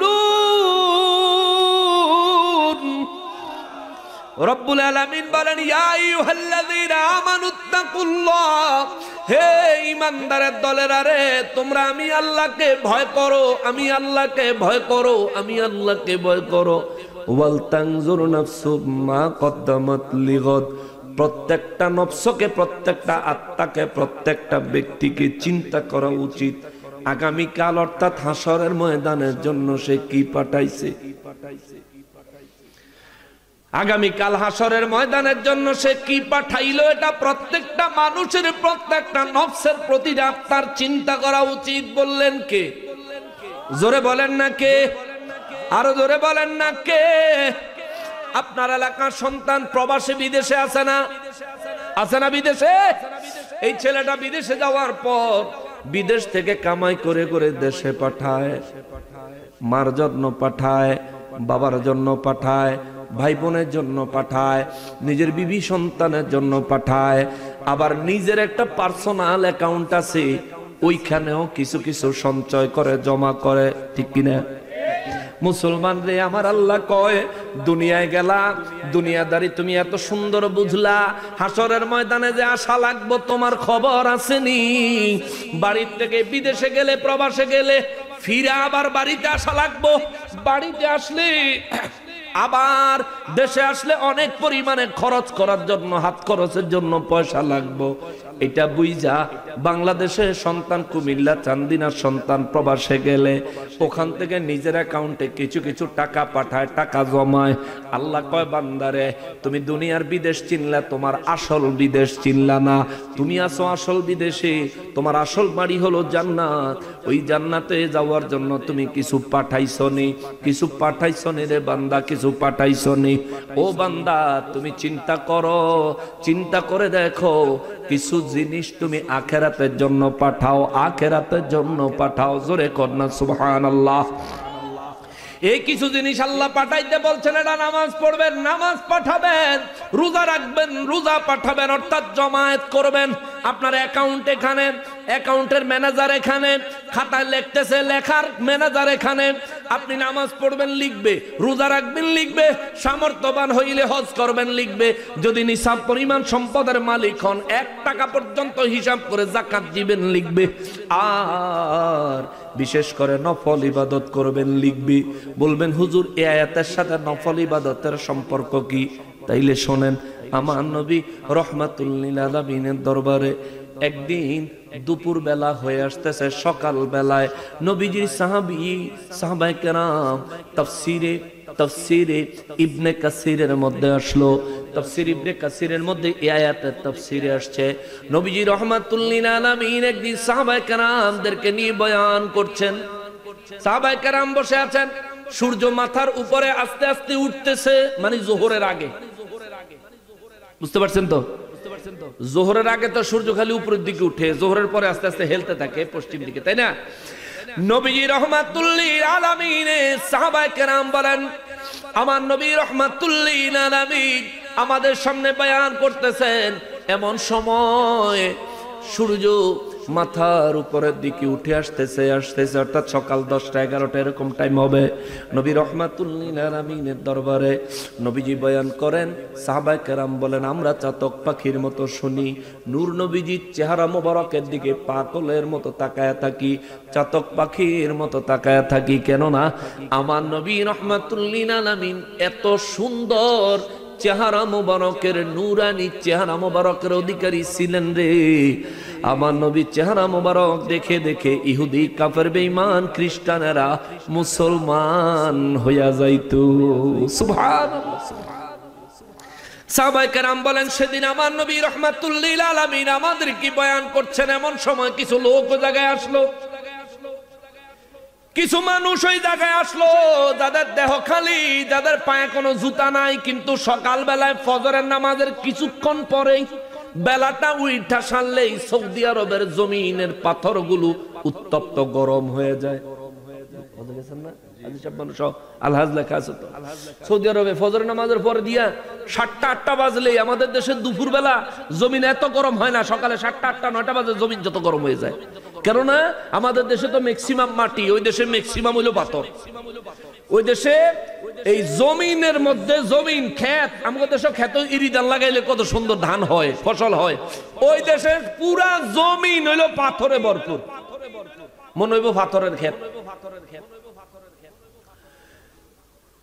সকালে 8টা-9টা বাজলে অবস্থা খারাপ হয়ে যায়। সেখানে 10টা-11টার সময়, অর্থাৎ সূর্য যখন মাথার উপরের দিকে উঠে আসতেছে, এমন সময় নবীজির দরবারে কিছু মানুষ উপস্থিত হইল। তাদের গায়ে কোনো কাপড় নাই, একেবারে শরীর খালি, পায়ের মধ্যে কোনো জুতা নাই, পাও খালি, শুধুমাত্র 17টা ঢাকা আছে, 17টা ঢাকা আছে ডোরা কাটা কিছু আরবী পোশাকের দ্বারা। এমনটাই বর্ণনা করেছে তাফসীরে ইবনে কাসিরে, যে শুধুমাত্র 17টা ডোরা কাটা সামান্য কিছু, অত্যন্ত পুরানো, তাও একেবারে ভালো না, অনেক ছেঁড়া ফাড়া কাপড় দিয়া তারা কোন রকম নিজের লজ্জা স্থানটা ডেকে রাখছে। ডাইকা নবীজির দরবারে আয়েশা নবীজিকে সালাম দিলে আমার নবী রাহমাতুল লিল আলামিন তাদের চেহারার দিকে তাকানোর সাথে সাথে আমার নবীজির চেহারা মোবারক বিবর্ণ হয়ে গেল। নবীজি রাহমাতুল লিল আলামিন সেদিন নবীজির মিম্বার মোবারক থেকে নিজের চাদর মোবারক নামায়া চাদরটারে বিছায়া আমার নবী রাহমাতুল লিল আলামিন বললেন, সাহাবীরা রে, তোমাদের সামনে আমি নবী আমার চাদরটা রাখলাম, তোমরা কে কি দিবা আমার চাদরের মধ্যে দাও। জোরে কন্যা সুবহানাল্লাহ। নবীজি রাহমাতুল্লিল আলামিন এই চাদর পাতলেন, বেলাল রাদিয়াল্লাহু তাআলা আনহুকে আযান দিতে বললেন। বেলাল রাদিয়াল্লাহু আযান দিলেন, নবীজি নামাজ আদায় করলেন। নামাজের পরে নবীজি নিজের রুমাল চাদর মোবারক বিছায়া দিলেন। বিছায়া দিয়া কয়, সাহাবীরা কে কে দিবা আমার চাদরে দাও, আজ আমি তোমাদের কাছে চাই, তোমরা আমাকে দাও দাও দাও। নবীজির সাহাবায়ে কেরাম বলেন, সেদিন সাহাবায়ে কেরামের মধ্যে একটা হাসরের ময়দানের মতো অবস্থান হয়ে গেল। সমস্ত সাহাবী দৌড়াদৌড়ি শুরু করলো, যার ঘরে যা আছে, যার ঘরে যা আছে, যার ঘরে যা আছে, যার ঘরে যা আছে। আবু বকর সিদ্দিক রাদিয়াল্লাহু তাআলা আনহু ঘরের মধ্যে পানি খাওয়ার গ্লাসটাও ছাড়ে নাই, সব কিছু লয়ে আইছে। যায় কয়, বিবি রে, ও বিবি ঘরে কি আছে সব কিছু প্যাকেট করে দে। তা আবু বকর রাদিয়াল্লাহর বিবি, আহারে বিবি কেমন বিবি দেখেন, আমাদের দেশে কোন স্বামী যদি অ্যাক্সিডেন্ট হয়, বিবির ঘরে গয়না যদি আনতে যায়, গয়না বিক্রি করে চিকিৎসা করবে, বিবি গয়না লইয়া বাপের বাড়ি আগেই বাইগা যায়। কথা কন না কামিয়া? নিজের গয়না নিজে জমায় না, টাকা লিয়ে আগেই বাপের বাড়িতে ভাইগা যায়। অথচ সিদ্দিকে আকবর রাদিয়াল্লাহু তাআলা আনহুর মতো চরিত্র, সিদ্দিকে আকবরের বিবির মতো চরিত্র ধারণ করেন। ওয়াল্লাহি, আল্লাহর কসম, আমার মা বোনেরা গো, আবু বকর রাদিয়াল্লাহর বিবির সাথে একই জান্নাত আল্লাহ আপনাকে দান করবে। সুবহানাল্লাহ। আবু বকর রাদিয়াল্লাহু তাআলা আনহু দূরে ঘরে যায়, কয়, বিবি রে জলদি করো, জলদি ঘরের ভিতরে যা আছে প্যাকেট করে দাও। একবারও জিজ্ঞেস করে নাই কেন। আবু বকর রাদিয়াল্লাহু বলছে, স্বামী বলছে, ঘরের মধ্যে সব প্যাকেট করছে, পানি খাওয়ার গ্লাসটা রাখছে, ওইটা প্যাকেট করে নাই। আবু বকর রাদিয়াল্লাহু কয়, বিবি কিছু মনে করিস না, আজকে ঘরে পানি খাওয়ার গ্লাসটাও রাখবো না।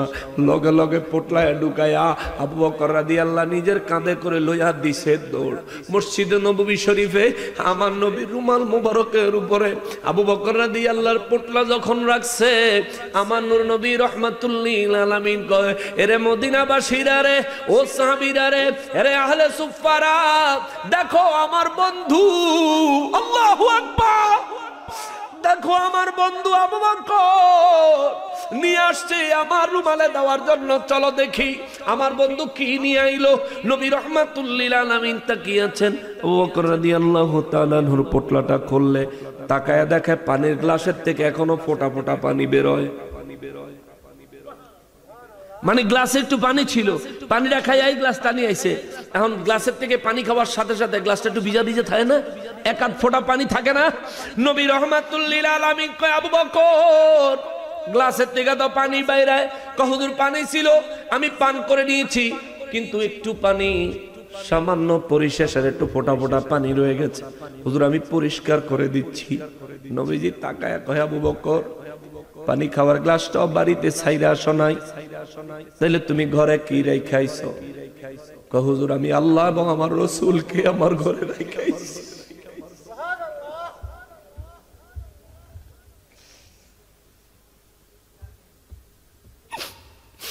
নবী কয়, আবু বকর রে, এই জন্য তো আমি নবী তোরে আমার হিজরতের সাথী বানাইছি। এই জন্য আবু বকর রওজা মুবারকে আমার পাশে তোর জন্য জায়গা বানাইছি। দুনিয়ার মানুষ আমারে সালাম দিতে আইলে তোরে সালাম দিব, দুনিয়ার মানুষ আমারে দেখতে আইলে তুই আবু বকর রে দেখুন লাগবো। নবীজি রাহমাতুল্লিল আলামিন সেদিন সাহাবায়ে কেরামের মধ্যে একটা হুলুস্থুল লেগে গেছে, যার কাছে যা আছে সব নিয়ে আসতেছে নবী রাহমাতুল্লিল আলামিনের সামনে। নবীজির একজন সাহাবী, ওই সাহাবীর ঘরে অনেকগুলো মুদ্রা ছিল, মুদ্রা এখন সেনা কাগজের টাকা, তখন তো ছিল স্বর্ণের মুদ্রা, রূপার মুদ্রা, ঠিক না? স্বর্ণের মুদ্রা, রূপার মুদ্রা একসাথে যদি আপনারা 1 লাখ টাকা দেয়, 1 টাকার কয়েন 5 জনেও আলগাইতে পারতেন না। যদি 1 টাকার কয়েন বা 2 টাকার কয়েন বা 5 টাকার কয়েন 1 লক্ষ টাকা একটা বস্তায় ঢুকে দেয়, 5 জনেও আলগাইতে পারতেন না। নবীজির ওই সাহাবী তার ঘরে যত মুদ্রা ছিল সমস্ত মুদ্রা কাঁধে উঠাইয়া ঠিক মতো হাঁটতে পারে না, কুজু হয়ে যায়। ঘরে যা ছিল সব আইনা নবীজির রুমাল মোবারকে দিয়া দিছে। সুবহানাল্লাহ। নবী কয় কিরে ঘরে আর মুদ্রা আসেনি? কয় জি না ইয়া রাসূলুল্লাহ। নবী কয় সব লইনি, কারণটা কি? কয় জীবনে প্রথমবার দেখেছি রহমাতুল লিল আলামিন নিজের রুমাল নিজের চাদর মোবারক বিছায়া দিছে। নবীর চাদরে না দিয়া আমার ঘরে মুদ্রা পড়ে থাকবে হুজুর, ওই মুদ্রা মাল লাগবে না, ওই জিন্দেগি আমরা চাই না গো নবী। এই জন্য যা ছিল আপনার রুমাল মুবারকে দেওয়ার জন্য খুঁজে নিয়ে আসছি।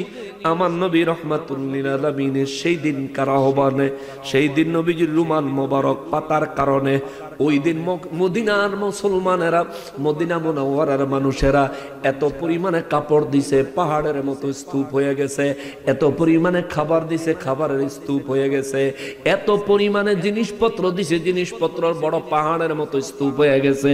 সেই দিন নবী রাহমাতুল লিল আলামিন মিম্বার মোবারকে দাঁড়ায়া আমার নবীজি এই সূরা হাশরের 18 নম্বর আয়াতে কারিমা নবী তেলাওয়াত করে বলেছেন, ইয়া আইয়ুহাল্লাযীনা আমানুত্তাকুল্লাহা ওয়াল তানজুর নাফসুম মা কদ্দামাত লিগাদ ওয়াত্তাকুল্লাহ ইন্নাল্লাহা খাবীরুম বিমা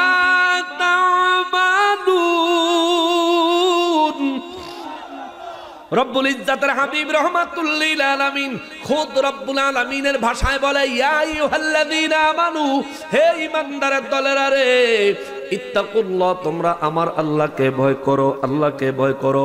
ওয়াল তানজুর নাফসুম মা কদ্দামাত লিগাদ।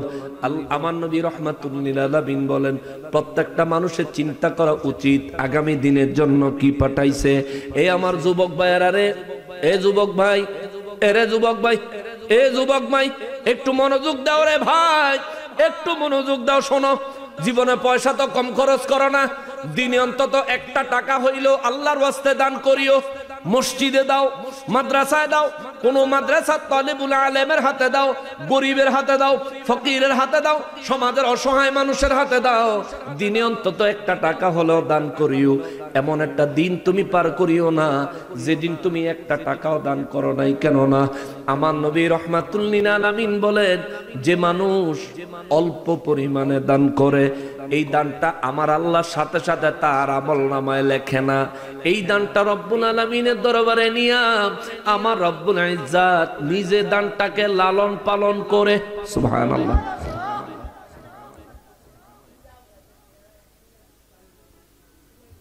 কয়টা বাজে? 12:30 বাজে গেছে, সামনে আর যাওন যাইতো না। এই দানটাকে আল্লাহ নিয়ে লালন পালন করে। এই দানটাকে নবী বলেন, এই দানটাকে পাহাড়ের মতো বিশাল আকারে বানাইয়া তারপরে রব্বুল আলামিন এই দানটা বান্দার আমল নামায় ফিরাইয়া দেয়। জোরে কন্যা সুবহানাল্লাহ। এমন একটা দিন পার করিয়েন না দান না করে, দান করেন। ঈমান আকীদার ব্যাপারে যা যা সতর্কতা অবলম্বন করা দরকার রাজাপুরের পিসা হুজুরে কইয়া গেছে, আমার আর কম লাগছে না। ওই সমস্ত হুজুরদের ওয়াজ শুনেন না যে সমস্ত হুজুররা হিন্দি নায়িকা করে নিয়ে গবেষণা করে। ঠিক কিনা বলেন? এই হুজুরে গবেষণা করছে কলব নিয়ে, হেমিয়া কলব পাইছে মাথার পিছে। কলব আরবি শব্দ, বাংলা অর্থ হচ্ছে হৃৎপিণ্ড। এটা ইংরেজিতে বলে হার্ট। এই হৃৎপিণ্ড হার্ট মানুষের কি মাথার পিছে? কোথায় থাকে? বুকে। বুকের কোন জায়গায়? বাম দুধের 2 আঙ্গুল নিচে। বাম দুধের 2 আঙ্গুল নিচে থাকে মানুষের কলব, হৃৎপিণ্ড বা হার্ট। এই জন্য মানুষের যখন হার্ট স্ট্রোক হয় ডাক্তাররা বুক চিরা তারপরে এখানে গিয়া রিং লাগায়, অপারেশন করে। আর এই মৌলবী সাহেব গবেষণা করে পাইছে মানুষের কলব মাথার পিছে। এই মাথার পিছের কলব দিয়েই সারাক্ষণ হিন্দি নায়িকারে লিয়ে গবেষণা করে।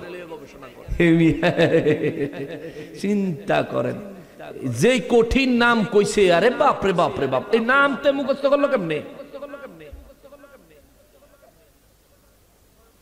বারে বারে বারে বারে বারে বারে দেখছে, নিশ্চয় অনেক সিনেমায় বেডির দেখা বেডির প্রতি হাতে কেরাস খাইছে, ঠিক কিনা বলে?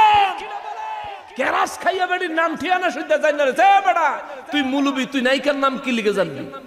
বাংলাদেশের হইতে বলে আমগো দেশের মানুষ হিসেবে এমনি জানি আর কি, ওই অন্য দেশের নায়িকা এগুলির নাম গ্রামের নাই, ঠিক যে কঠিন নাম হাতে কইছে আমার মনেও নাই, একবার শুনছিলাম, এটা লইয়া তো পুরো দেশ ভাইরাল। এখন ভারতের তারা ফেসবুকে পোস্ট দেয় যে বাংলাদেশের যেই মুলুবিরা, চিন্তা করেন, বাংলাদেশের যে মুলুবিরা ভারতের পণ্য বয়কট কয়, সেই মুলুবিরা আবার ভারতের নায়িকা করে লইয়া রাইতে স্বপ্ন দেখে। দিছেন ইজ্জত পাইরা, দিছেন গরম ভাত ফানি ডাইলা, এই তো চলতে আছে। হেমিয়ার বলার পরে হেমিয়া যে বাসন ভঙ্গি আর যে ফিলিংস নিয়ে বলছে, এই শুনলে বোঝা যায় যে হেমিয়া যে কোন চিন্তায় আছে, ঠিক কিনা বলেন? আল্লাহর নাম আবার মানুষের ওয়াজ করে, আল্লাহর নাম লইয়া চাইতে, চিন্তা করেন। এটারে যদি আল্লাহর নাম লইয়া জারু দিয়া ঘন্টা দুয়ে পিডান যাইতো, আল্লাহ আপনারে অনেক সওয়াব দিত।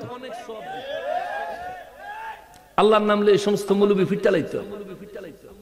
এই হ্যাগো লাইনেরই আরেক মুলুবি কিছুদিন মনে বছর খানেক আগে বক্তব্য দিছে, দুনিয়ার সবচাইতে সফল ব্যক্তি হইল ভারতের এক নায়কের নাম কইছে, শাহরুখ খান। কইছে হে বেটা বেলে দুনিয়ার সবচাইতে সফল ব্যক্তি, মৌলবী সাহেবের চোখে যদি নায়ক নায়িকারা সফল ব্যক্তি হয়, নায়ক নায়িকারা বিশ্বের সুন্দরী হয়, নায়ক নায়িকাদের দিকে আল্লাহর নামে তাকানো যায়, এই ধরনের বক্তব্য যদি আলেমের মুখ দিয়া বেরায়, বুঝতে হবে এটা টুপি পাঞ্জাবির আলেম, ভিতরে হলো জাহেলে মুরাক্কাব। এটা কোন জাতের আলেম? সিনেমা দেখে বেটা বেয়াদব। অহন ভালো হয়েছে, অহন হুজুরের ওয়াজের ভিতরে ওই উল্টা ফাল্টা বেডির হেই যে বেডির কথা কইছে, হে বেডির কিসব ছবি যে ফোলাফাইনে লাগাই দিছে, ফোলাফাইনে নিচে দিয়ে আবার টাইটেল লাগাইছে যে হুজুরের দিকে চাইবেন, আর হুজুরের লগে ছবি যেটা দিছি সেটার দিকে চাইবেন আল্লাহর নামে। আস্তাগফিরুল্লাহ আল আযীম, লা হাওলা ওয়ালা কুওয়াতা ইল্লা বিল্লাহ। এই খবরদার, খবরদার, ভুলবশত যদি কোনো মেয়ের দিকে, যুবতী মেয়ের দিকে হোক কিংবা যেই মহিলার দিকে তাকাইলে পুরুষের তার প্রতি আকর্ষণ তৈরি হতে পারে, এই ধরনের কারো কাছ দিকে আপনি যদি ভুলবশত একবার তাকায় ফালান, লগে লগে নজর ঘুরে এলে দ্বিতীয়বার তাকাইলে হারাম হবে, গুনাহগার হইবেন। আল্লাহর নামে আরেক বিড়ির দিকে ছাইয়া সুখ নেওয়ার কোন সুযোগ নাই। খবরদার, খবরদার, খবরদার। এইসব মৌলবীরা সমাজে ফেতনা। এবারে একবার কইছিল বলে এই যে বেডি রেলওয়ে যাতে কল্পনা করে, এবারে কইছিল এই দেশে যদি করোনা তাইলে এই দেশে যদি করোনা আসে তাইলে আল্লাহর কোরআন বলে মিথ্যা হয়ে যায়। জোরে কইলেন না? করোনার রোগ কি বাংলাদেশে আসে নাই? বাংলাদেশে করোনায় কি লোক মারা যায় নাই? তাহলে যে মৌলবী বক্তব্য দিল করোনা আইলে কোরআন মিথ্যা হয়ে যাব, করোনা আইলো লোক মারা যাইলো, কিন্তু মিথ্যু কইলি তুই। আল্লাহর কোরআন সত্যই রয়েছে, মিথ্যাবাদী হইছ তুই, ঠিক কিনা বলে?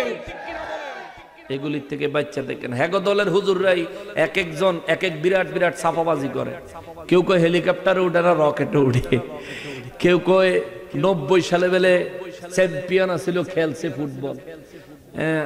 এগুলি আবার মানুষের কোলো করে লুয়ে এলে হেবড়ায় পানি ফড়া দিলে বেলে হয়ে যায় সুস্থ। আরে বাপ রে বাপ, ওলি আল্লাহদের কেরামত মানে না, হেই মিয়ার কেরামতি জ্বালায় ওয়াজ করন যায় না। বুঝা গেল ডাল মে কুছ কালা হে, স্বার্থপরের দল, ওলি আল্লাহ দুশমন, ইসলামের দুশমন, জাতির দুশমন, ঠিক কিনা বলে? যারা ওয়াজের মজলিসে এসে মিথ্যাচার করে, যারা ওয়াজের মজলিসে বসে, এটা একটা রহমতপূর্ণ মজলিস, এইখানে বসে যারা এই পর নারী নিয়ে চিন্তা করে, আল্লাহ তা করে হেদায়েত। জোরে কোন আমি। এখন হেরাজেন কি পরিমাণে সিনেমা দেখে এটা আপনাকে এই আইডিয়া করতে কি আর কোনো বাধা আছে? আমাকে যুবক ভাইরা তো এটা বেশি করে আইডিয়া করতে পারবে। মাশাল্লাহ মাশাল্লাহ। নাম আমরাও ঠিক মতন জানি না, হেমিয়া কেমনে এত সহি শুদ্ধ নুরানি পদ্ধতিতে কইল। কোন হানো এক আলিফ টানো ভুল করছে না। ওরে হুজুর রে, আল্লাহ হেদায়েত দেখ জোরে কোন আমিন। আমার যুবক ভাইরা, তোমাদের কাছে আজকে একটা অনুরোধ করে যাই ভাই, আজকের ওয়াজটা হাসরের ময়দান নিয়ে করলাম। আমারও হাসরের ময়দানে দাঁড়াইতে হবে ভাই, তোমারও দাঁড়াইতে হবে। বিশ্বাস করো ভাই, হায়াতের কোনো গ্যারান্টি নাই।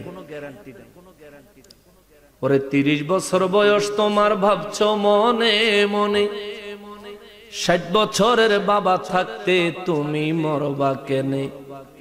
ওরে নাই গ্যারান্টি সামনে তুমি, নাই গ্যারান্টি সামনে তুমি বাঁচবে 1 second. Oh my dear friend, ওই বুঝি তো রাইলো ও ওয়ারেন্ট, ঠিক কিনা বলে? যে কোনো মুহূর্তে মৌত চলে আসবে। কয়েকদিন আগে ফেসবুকে একটা পোস্ট দেখলাম, সংবাদ আসলো, গুগল ম্যাপ ধরে গাড়ি দিয়া সপরিবারে কোথায় যেন যাইতেছিল, গুগল ম্যাপ ধরে ব্রিজের উপরে দিয়ে যাইতেছিল, ব্রিজ যে মাঝখানে অর্ধেক বানায় নাই, এটা তো আর গুগলে জানে না, হেবেটাও কই থাকতো না। সোজা গিয়া গাড়ি চালায় পইরা ওখানেই 5-6 জন না 7 জন ফুল ফ্যামিলি শেষ। 6 জন না 6 জন, ওখানেই ফুল ফ্যামিলি শেষ হয়ে গেছে। তো সবাই তো আশা করছিল গাড়ি দিয়ে বাড়ি যাবো, কিংবা যেখানে যাওয়ার গন্তব্যস্থলে যাবো, একটু আরাম আয়াস আনন্দ উল্লাস করবো। যারা দাঁড়িয়ে রাখে নাই হেরা চিন্তা করছে বুড়ো হইলে রেখে দিননি, কিন্তু হায়াতে কুলায় না। আমার যুবক ভাই, দাড়িটা রাখিয়েন। আমার যুবক ভাই, 5 ওয়াক্ত নামাজ পড়িয়েন। আমার যুবক ভাই, আল্লাহর ভয়, নবীর মোহাব্বত, মা বাবার খেদমত, পীর আউলিয়ার সোহবত, এই 4টা জিনিস আমি আবার বলি। আল্লাহর ভয় কেমন হবে? যে কোনো কাজ করবেন দেখেন কে, কথা কন না কে? ওই আল্লাহ দেখতেছে এটা চিন্তা করে কাজ করেন, যে আল্লাহ তো দেখতেছে, হাসরের ময়দানে আল্লাহ আমার ধর্ম। আল্লাহর ভয়, নবীর মোহাব্বত, মা বাবার খেদমত, আউলিয়া কেরামের সোহবত, এই 4টা জিনিস আপনি যদি হাসিল করতে পারেন, আপনার দুনিয়া এবং আখেরাত হবে বাদশাহী। জোরে কন্যা সুবহানাল্লাহ। আল্লাহ তাআলা বুঝার তৌফিক দান করুক, সবাই পড়ি আমিন। আল্লাহ তাআলা মানা তৌফিক দান করুক, সবাই পড়ি আমিন। ওমা তৌফিকি ইল্লা বিল্লাহ। আমার জন্য দোয়া করবেন, রাজি আছেন? সবাই রাজি আছেন নি? তাহলে একটা টেস্ট করি। রেডি? রেডি? আসসালামু আলাইকুম ওয়া রাহমাতুল্লাহি ওয়া বারাকাতুহু।